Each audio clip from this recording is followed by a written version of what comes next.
जवानी में कई गजलें अधूरी छूट जाती हैं, कई ख्वाहिश तो दिल ही दिल में पूरी छूट जाती है। जुदाई में तो मैं उससे मुकम्मल बात करता हूँ, अरे मुलाकातों में सब बातें अधूरी छूट जाती हैं।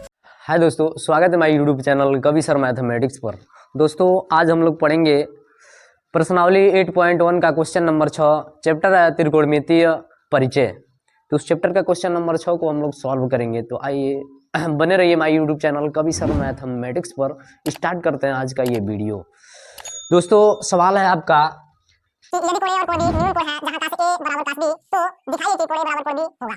दोस्तों सबसे पहले हम जानेंगे कोण A और कोण B। बोल रहा है कि न्यून कोण किसे कहते हैं दोस्तों, कि जो 0 डिग्री से अधिक और 90 अंश से कम हो उसी को हम लोग कहते हैं दोस्तों न्यून कोण। सबसे पहले क्या करेंगे दोस्तों, मानेंगे लिखेंगे माना त्रिभुज ABC दोस्तों क्या है, एक समकोण त्रिभुज है।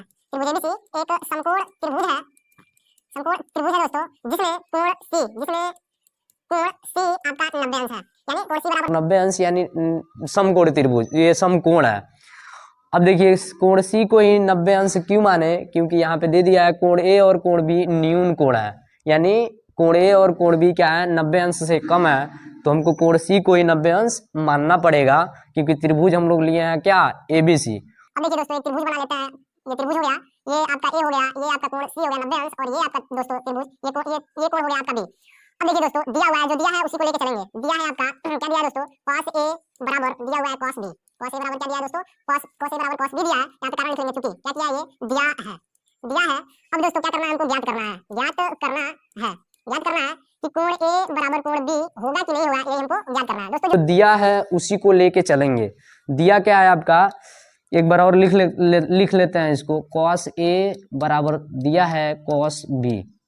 दोस्तों ध्यान से समझिएगा, cos A बोला यानी cos A के सामने वाली भुजा ये लंब हो जाएगी, यानी जो ठीठा देगा उसके सामने वाली भुजा लंब कहलाती है। ये नीचे वाली आधार हो जाएगी, और ये समकोण के सामने वाली जो भुजा होगी ये आपका कर्ण होगी। ये हमेशा फिक्स होती है, लेकिन ये आधार और लंब दोस्तों बदलते रहते हैं ठीठा के हिसाब से। अगर ठीठा यहाँ बनेगा तो इसके सामने वाली भुजा लंब कहलाएगी, अगर ठीठा यहाँ पे बनेगा तो इसके सामने वाली भुजा क्या कहलाएगी दोस्तों, लंब कहलाएगी। अब देखिए दोस्तों बोला है कि cos A, सबसे पहले हम लोग cos का फार्मूला लिख लेते हैं दोस्तों। cos थीटा का फार्मूला होता है आधार बट्टा कर्ण।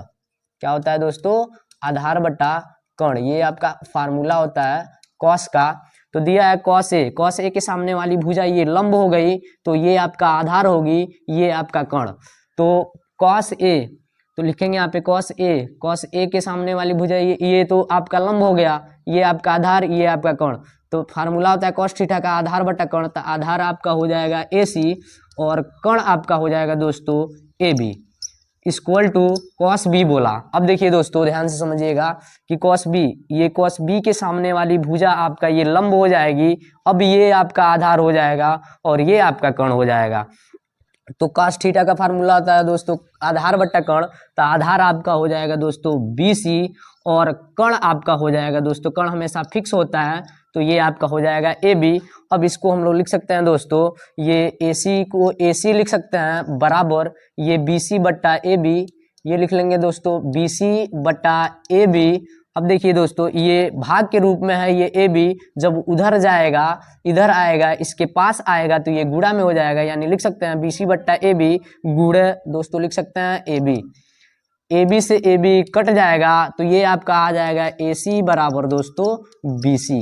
ये AC बराबर क्या आ जाएगा दोस्तों, BC।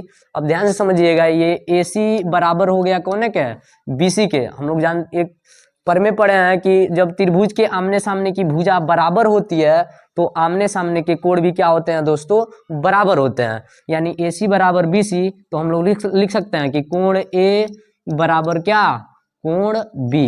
कोण A बराबर क्या लिख सकते हैं दोस्तों, कोण B। कारण यहाँ पे लिख लेंगे